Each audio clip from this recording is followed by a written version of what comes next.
Hello, welcome to another episode of Diary of a Disabled. Today is more of like this post is more about an update to earlier about how I'm doing with my organization, with my ADHD, my instability, with my HEDS, my mast cell activation syndrome, my POTS, my celiac disease, like I have all these things that are always battling to try and take attention away from what's the most important thing in my life, and that's just being happy. So I try the best that I can to just do the things that make me happy, and yeah. Today I got a lot accomplished. I stay medicated. I usually don't take a second pill in the day because I like to get my body to rest. It needs it. I run out of spoons easy, and when I hyper focus, I just tend to just go all in, and it's not always the best thing. I'll end up in a flare. But I just feel so accomplished for getting everything done that I got done. Like, I got the dishes loaded this morning. This evening, I unloaded the dishwasher. I'm about to potentially go back out and reload the dishwasher so my mom and my nephew have clean counters and enough space in the sink to do what they need to do because they're going to be baking something tonight. I can't remember what she said but they were going to do some kitchen time together. So I only have 45 minutes or less than 45 minutes to do that, which it won't take me very much time at all. I got some game time in, even with my my gaming bestie that I go down and visit, who is not too far, about an hour drive. I go down there once a month to eat dinner and hang out with him and the wife and watch videos, watch movies, play games sometimes. But his wife's been so busy getting her PhD, and like she is one term away and she's gonna have her PhD, and then it's just research from there on out. I am so proud of my friend. I am so proud of her so much. It's hard that I don't get a chance to really hang out with her or see her. She's always doing homework. She's always not feeling good. She's stressed or sick because of, being in public school or college. Having to be around people. I mean, that's just the way it goes. But I'm just so proud of her. And I just get a game with her husband on the nightly. They're going out tonight to go meet up with some friends from back in some old colleagues of his. I'm like, yeah, dude, go have some fun. I don't think he or his wife get out enough, especially together. So I think it's very awesome that he makes the time to go do that every once in a while. Probably on her behalf of like being like, come on, let's go do this. So I'm glad that they're together because they do balance each other out. They're like completely opposites, but like I don't know, it works for them. I like their dynamic. They're their own for sure. But I both like and respect both of them as different people and as a couple. I think that's cool. And they've been together for since high school, and I've known them that long. I went into the Navy, left for a while. I reconnected over video games with them, and then went camping this last summer with his wife and son, and that was pretty cool. I wish we could have done more trips than just the one, but yeah, we have a lot of common things and common interests. So it's kind of cool. I like having individual activities I can do with each one of them, and then also things that I can do together with them as them a couple. So I don't know, it kind of works. We're three friends, and it's kind of a unique but fun situation. I enjoy having friends of both sexes. I view them as both like awesome people. Otherwise, I wouldn't want to hang out with them.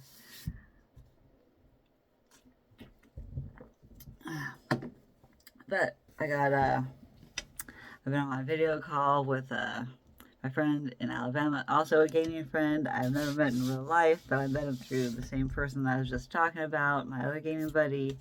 So all because of him, I got to be really, really good friends my friend in Alabama, and then getting to know his wife, and then their daughter, and I get a video chat with all three of them. I enjoy that dynamic too. I love their southern accents. They're all pretty cool. Which, speaking of those two people, I'm actually getting a box ready for them right here, full of my ghost pepper flavored dill pickles, my scorpion, and North Carolina Reaper flavored dill pickles. They're getting a quart jar each of that, and I also canned some watermelon rinds. Um, they're sweet. They're so sorry. I'm not good at holding my camera up when I'm weak, and that's why I usually have everything set down. Yeah, let me set my phone down. I can't hold this up and talk. I'm a bad camera person at the same time. I can just set things down and talk, and I'm better that way. But I'm getting their box ready to go. They're not expecting it right now. I don't even know if they're out of their pickles.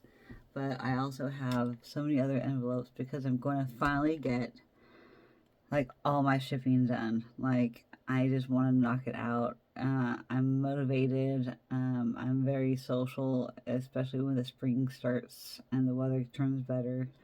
I am like all about like trying to do more. And yeah, I get here in Oregon, the weather just gets so gray and drowsy, and just I hibernate every winter. I try to get all my doctor stuff done during the winter so I don't have to deal with it during the spring, the time that I want to go be active and do other things.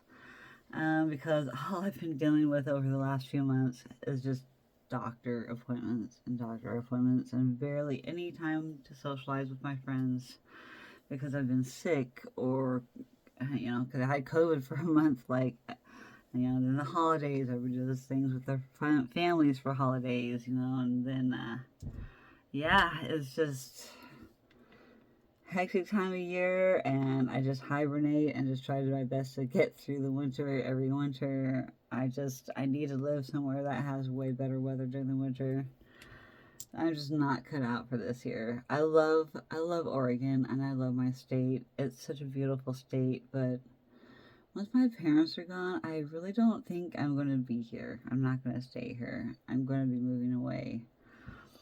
It's sad. I kind of wish I had a home here, a permanent home, but I'm a drifter right now. Still, like, I don't know how to really settle because I'm afraid of commitments because I've been abandoned by so many. I'm working through it, and I'm trying to be outgoing again, and I'm naturally introverted, really, but I've been more extroverted as I've gotten older. I really love talking to people and listening to people's stories, and I love telling my stories. I love to get to know people. Everybody has a story, and everybody's unique, and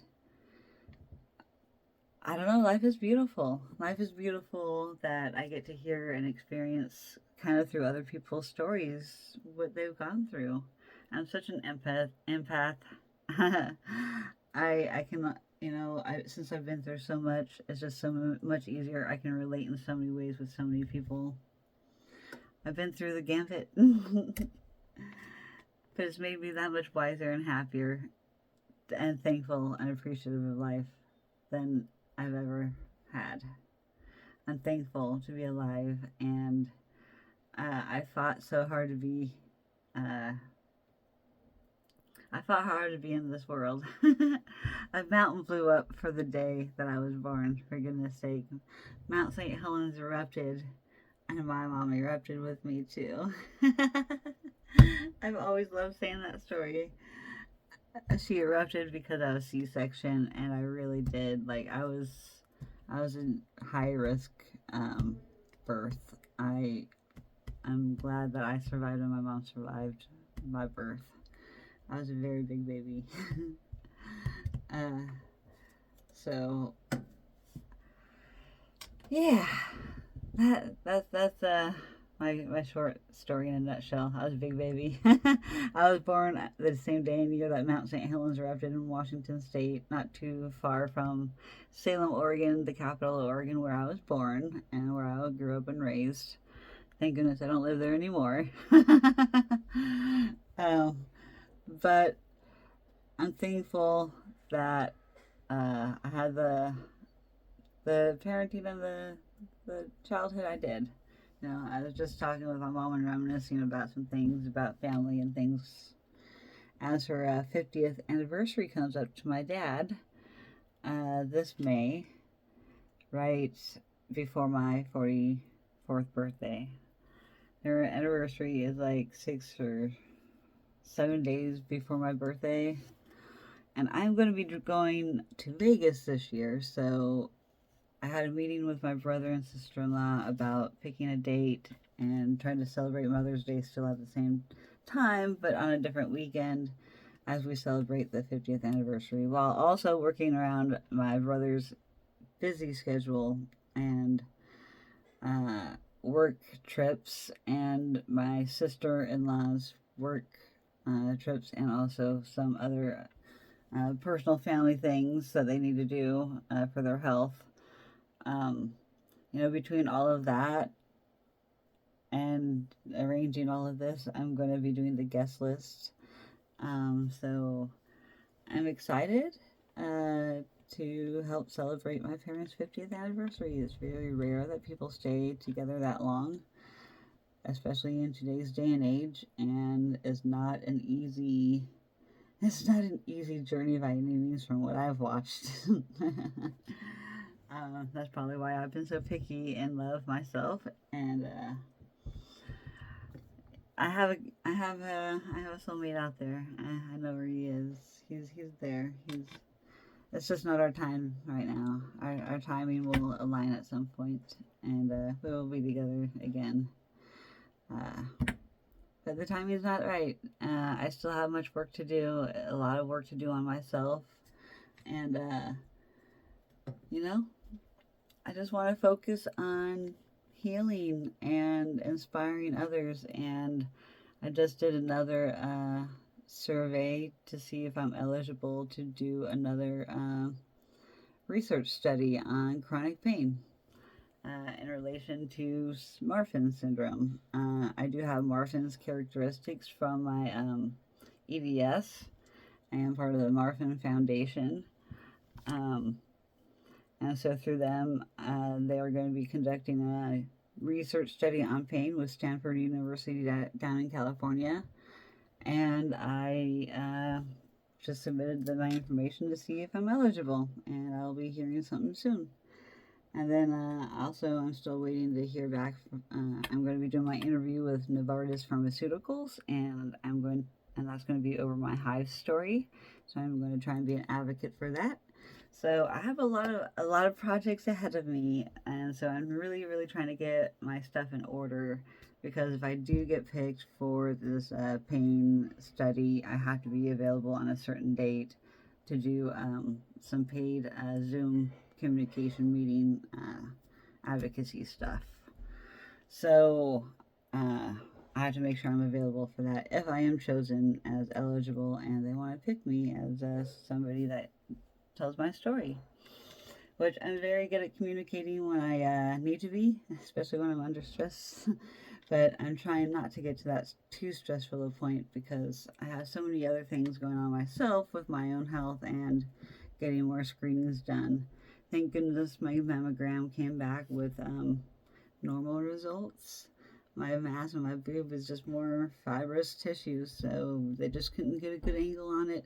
That's quite often normal from first-time mammogram people, and especially with somebody that has very small ones as myself.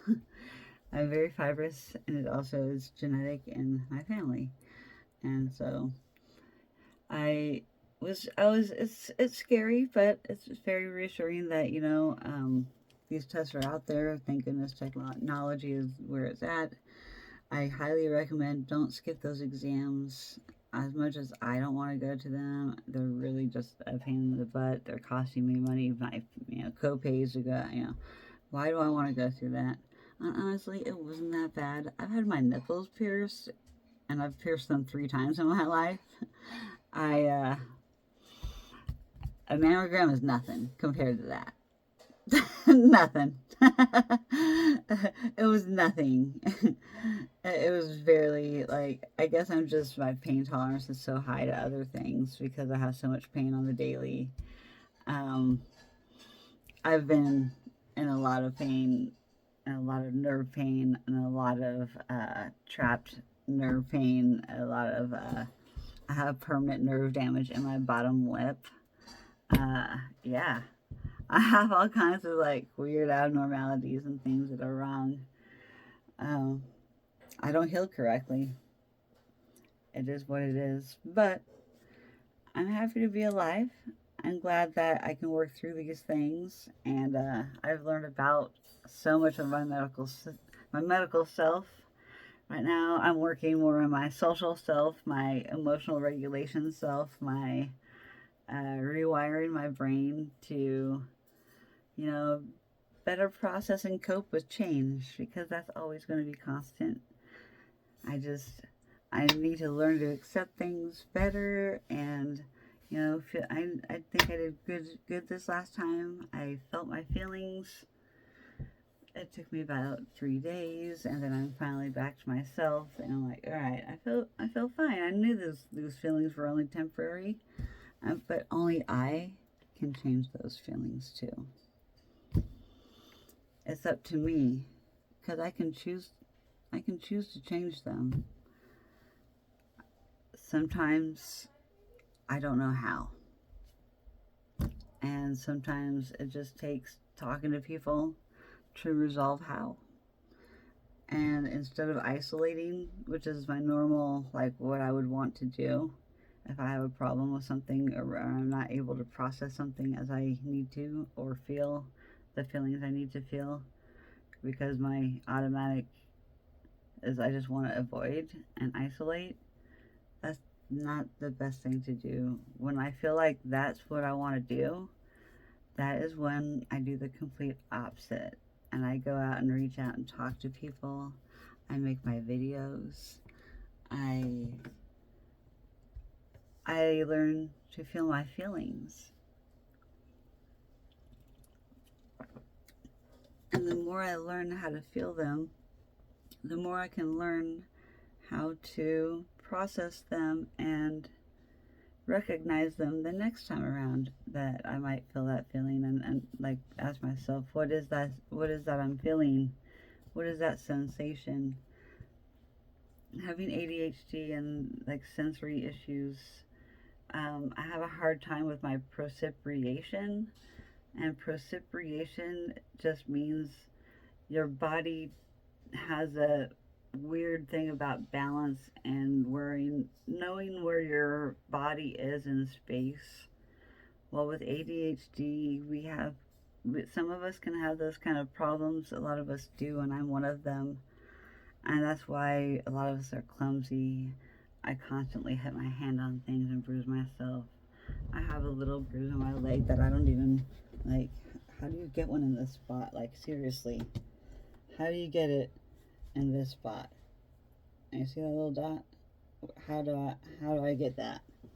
I got shorts on underneath this skirt, so I'm not flashing anybody. How do you get that spot? How do you get that spot? Like in that, I don't know. It's like I put a thumb or a finger like this. And that's where a lot of things in the 80s and 90s even, like if doctors saw like bruises like that on somebody, they automatically assume DV, and that's not the case. A lot of EDSers have been put into bad foster situations because of what it appears, but not everything appears as it is. My other chronic illness friend in Vegas, she has been asked if her husband DVs her, and she's like, no. And she's actually quite embarrassed about it, and she tries her best to cover it up because she's tired of like trying to defend him. He's not a bad guy. He's not doing that to her. She doesn't have EDS, but she does have easy bruising, and she's got all kinds of other autoimmune and chronic illnesses, and she's her own breed too. But yeah, easy bruising is kind of hard for people, especially when you have no way to explain. Like, I don't know how I got that myself. I really don't. But nobody's beating me. I have rent, like, it was really bad when I was on the ship. When I was on the ship in the Navy, I used to have them all over my legs. Like, my legs did not look sexy. Like, I could shave them and, like, try and make them look sexy, and they did not look sexy. They were, like, bruised. They looked like finger bruises, like, all over the place. Scrapes from, like, I'd be crawling around doing maintenance on the floor in my coveralls. Not using any kind of knee pads or anything. Just crawling all over the floor, getting into crevices and doing my job. I like worked hard. I really did work hard. And that got me in trouble with some of the guys that I worked with. I made them look bad because they didn't want to do their jobs. They were kind of lazy. And I've always been a hard worker. And I just want to prove myself that I am a hard worker and I can do awesome. And I love working my way up, and I'm not trying to take it the easy route at all. I want to learn, and I want to learn. I want to learn, and I want to do. I want to do it all. I have a FOMO, fear of missing out, and I wanted to learn everything that I could about my ship, and being in the Navy and doing my job on the ship. It was pretty cool. But yeah, there was 2 guys on my work center that didn't like me, and a situation happened, and they harassed me on the daily. Just demeaning remarks and just telling me I'm stupid, I don't know what I'm doing. But then I was work center supervisor, and then they wouldn't do their jobs, and then they purposely would do things to sabotage things. They recorded secret conversations and altered them to say what they wanted them to say. And this was not allowed in a secret space on my ship, but this is what was allowed, and punishment didn't happen.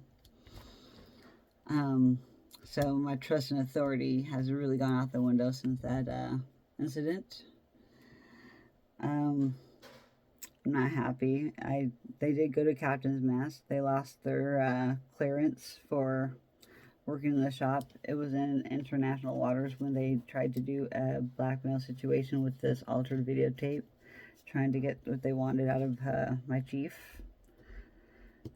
saying some demeaning things about me, which is absolutely untrue.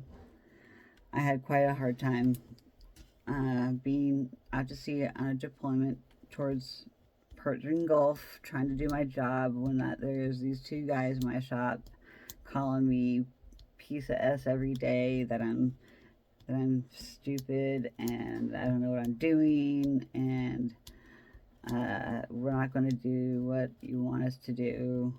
And they thought they had proof because they altered some tapes. Yeah, they immediately got in trouble, but the punishment was they were supposed to get off that ship. I was in a hostile work environment, even though they weren't immediately in my shop anymore after they lost their clearance. I did electronic warfare on my ship.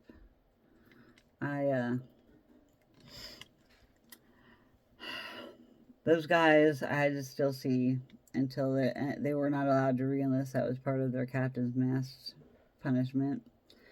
But the thing that really messed me up was they were supposed to be, when we pulled into port, those guys were supposed to be taken off our ship and removed. Why am I supposed to be facing these guys that did this to me and, harassed me for like years on end? They didn't get taken off the ship. I couldn't escape. And it's like a floating prison. You're like in a time warp. When you go on a 6-month deployment, you're only around these people and only these people and this environment 24/7, and the only escape and release you have is if you hit port. And in a 6-month deployment, you don't really hit port, only like 4 times in 6 months total. You're out to sea, doing your job, doing training, doing our stuff that we do in the Persian Gulf in a battle group and a carrier group. Forward deployment. I'm just trying to do my job, and I get this harassment, and then these guys trying to blackmail my chief with altered recordings that were taken in a space that they were not allowed to do so, but they didn't get the punishment for that, because that's definitely recording devices inside a secret space is not allowed. Period. And there was. And it was BS. But these guys not only had to, I still had to face these guys every day for like the next, until I transferred. Basically, I think. I was on this ship for 4 years. After our 6-month deployment camp, I had nowhere to go. I had no release. So I would every once in a while get a chance to call home and cry to my mom and dad and be like, these guys are just assholes. That was the only way I could release anything. But other than that, I had to shut up and bear it and grin it. And one of them was in my duty section, and I still had to see him and work next to him on duty days in port. Yeah. Not really great, and the only reason they did not get shipped off when we were overseas is because we had the Golden Anchor Award, and in order to retain that, we were not able to lose those two. If we were to lose those two and put them out when they said they were going to in Captain's Mast and get them off the ship, so I don't have to face these guys every single day and the ridicule that rumors and things happen on a 350 something person ship that everybody is very personal and get to know everybody very well. So they didn't get sent off their ship. I still had to face these guys inadvertently. The ship is only so big. When you're out to sea, you're going to run into them on repeat. And then, people talk. People have rumors. It's like a high school thing. And you're shut away from the rest of the world. We don't have internet. We can't really disclose where we are location-wise to people. It's a threat to our location. So it's a security problem to let people know where we are and be in touch with the outside world when we are forward deployed. So when you're dealing with those types of situations where you're feeling trapped and then you can't trust your chain of command because they don't have your back and they don't remove the threat after the punishment is set down, and then still having to continue to see them until I transferred or until their service ended because they were not allowed to re-enlist. I don't remember who left when and in what succession. I really don't.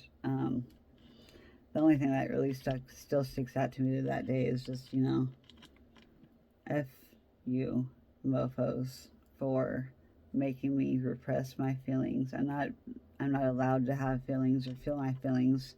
I know where to go. I was on a job 24/7 trying to defend my ship from,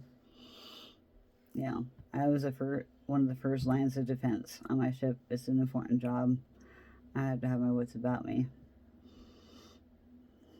And taking those two people out of the rotation of working with us also screwed us more with longer hours and less sleep and more training. And, it's not cool, but due to their retention of them still being placeholders on the ship for my job, we didn't have replacements for them either, so our workload was heavier than it should have been. After our deployment and everything, when we go to do our, it's not necessarily workups, but it's like our, post-deployment like breakdown. Like we gotta do all this maintenance and repairs, unload all the ammunition. We got like all kinds of stuff to do as soon as we get back from deployment.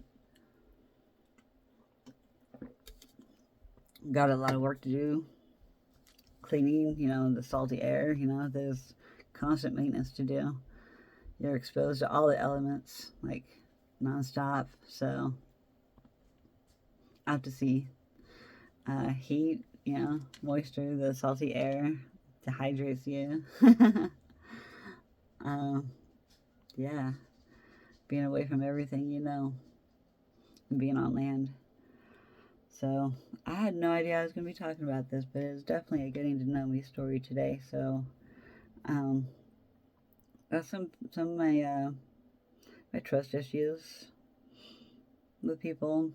And then I've continued to get some medical PTSD with gaslighting from doctors and stuff, like not believing me, you know. I felt like maybe the people on my ship, the captain didn't believe I was harassed enough to get them removed. They didn't. I feel like they did an investigation, but it was an in-house investigation, so it wasn't really, I feel like it was a little biased and swept under the rug, especially just to keep that golden anchor when we come back into port, so we can look good. We have to be the most prestigious in our, you know, battle group. Yeah. So I know what politics are about. I know there's bias, and there's things that happen that shouldn't happen. I'm mostly, I mean, I can talk about it without crying, at least these days now. I can kind of dissociate feelings from that situation. I have felt those feelings so many times that there's no need for me to feel those feelings anymore. The event is over. What's done is done. I believe karma's a bee, and they'll get what's coming to them in life, whatever happens to them. I just hope that they never treated anybody else that the way they treated me, because that was crappy, you know. But I'm glad I opened up about this story. Now, if anybody watched it till this very end, I mean, kudos, because it was a long one. This is a long one today. It's a 32-minute, but it's getting to know me, and it's one of my Navy stories about some PTSD and how I learned how to further dysregulate my emotions because of being in the Navy and having no escape and nowhere to go to decompress at the end of the day, nowhere to hide. There's a person, a very special person, that did help me cope a little bit, and they didn't even know it as much as I needed that person, and I have that, and that person's still in my life. And I'm very thankful for how they helped me cope a little bit, and they were my escape for just a short while I was dealing with all those no feelings, not being able to use or feel my feelings because I had to have a happy face on and do my job. I had a job to do. I wasn't there to feel feelings. I was there to be a robot, a military robot, and do everything I'm told to do. And do it when I'm told to do it. And I did. And it's really easy to do. And it's easy to get into the pattern of not making decisions because your decisions are already made up for you. So there's no need to have feelings or, you know, decisions on anything, because you're trained to do what you're trained to do. And that's it. Anything outside of that pops up as a problem, you know, they got to try and deal with that and fix it. But they are trying to retain you because they have a hard time with new attention at times. So that's part of my Navy story. That's where I feel like I got stuck for many years. Not feeling those feelings about that situation. First time I started talking about it, to a therapist when I was getting evaluated for PTSD, if it was service connected or not. By golly, when I told him about that situation, I was part of a blackmail situation, sexual harassment, recordings and altered tapes used as blackmail, and a secret space. Like, I could write a movie about that, basically.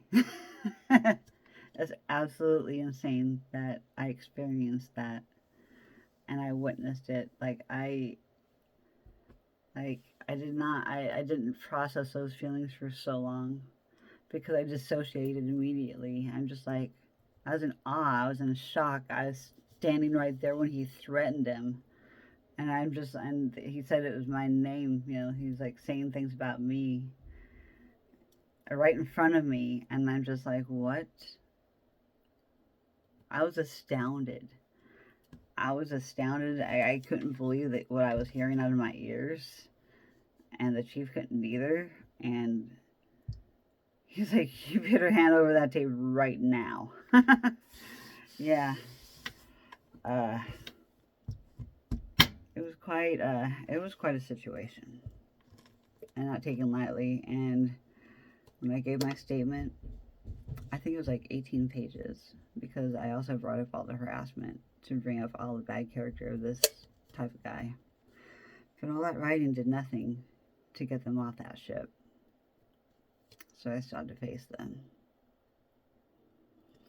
So when I did check out of the command, even though it was a different captain that held like the mass, and he wanted to know, how was your service on the ship? I told him I was really disappointed in the chain of command and how they swept that one under the rug, and that I was made to face those guys each day. I told him how it was, and he said, I am sorry, and that was about it.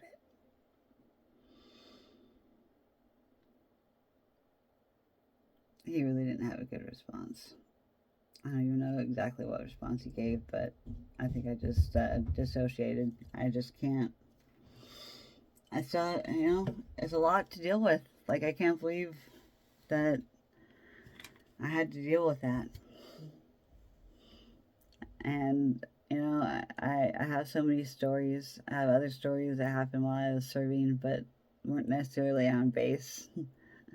Like, I was held hostage in a prawn store with some co-workers for hours by some drunk locals, Hawaiians, being belligerent with the store clerk and having a fight with blood being all over the place, and the metal detectors being pulled out of the ground. I'm pretty sure it was more than just alcohol. I'm sure it was ice too, because of how violent it was. And to be able to pull that metal detector out of the ground the way it was attached. Yes, I was witness to some catcalling while these guys were being belligerent towards the store clerk. And it was just me and 3 other people that experienced this with me. 1 male and the rest of us female. 3 females, 1 male, so there were 4 of us. Yeah, that was another fun situation to deal with for a couple hours.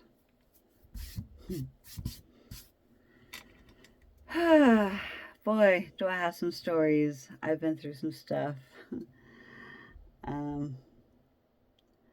I'm very thankful that I'm here to tell the tale. Nothing seriously bad happened to me.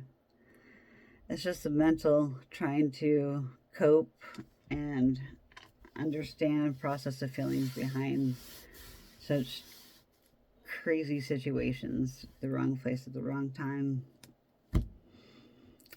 Yeah, we were just looking for some lingerie type stuff at this place, and this happened at just the wrong time, and it took hours. It was an hour-long incident of being trapped inside the store, and these guys refusing to leave, and another customer getting involved and police getting there and like trying to talk them down, but telling them to leave, but they were refusing to leave. It's just a standoff for like a while. It was wild. I don't think it was televised at all either, but I mean, that was just, wow. I haven't said that story in a long time either, so there's a couple of my stories. I've been in some situations, and I'm lucky that I'm still here. My near-death experience with the car flipping off a 40-foot embankment, to that held hostage situation, to blackmail situations, to, like, man. Working in mostly male-dominated fields. I got a Bachelor of Science in Forestry after I served for 9 years in the Navy. I was a janitor at one point in my life. I did security. I was a security officer at one point in my life. During one of my security gigs, I was shot at in a crowd when I was 16 years old when I was doing security. Yeah, my mom wasn't liking that. Yeah, it was like gang related. Some gangbangers were told to leave and they didn't like that, so they turned around and shot at the building. And thank goodness it didn't hit anybody, but still, like, yeah, we got the cops involved and got those guys moving on their way.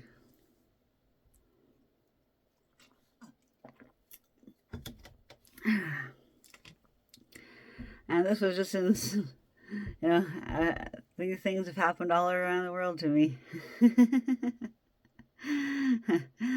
The holdup in Hawaii, my station on my ship out of Virginia, so I was overseas in the Persian Gulf when that whole blackmail thing happened. Yeah, Oregon, I was working for the Forest Service when I rolled the work vehicle off the cliff, locking up the brakes, flipping it twice, landing against a tree, walking away with only lacerations to my head. Like, yeah. I have a guardian angel, I believe, and I believe it's my grandmother. I was born on her birthday, and Mount St. Helens erupted on that day. So I believe in balance in life. I was born on a beautiful day, but it was a very chaotic day too. I'm trying to say, watch out, world. This Jen is coming in, and I'm gonna be chronically happy and share my experiences. I've been through it. I'm here to still smile and work my way through life and go with the ups and downs of life. Because I know my diseases are progressing, but I'm going to live till I'm 100. No matter how diseased I get, I'm going to keep on going.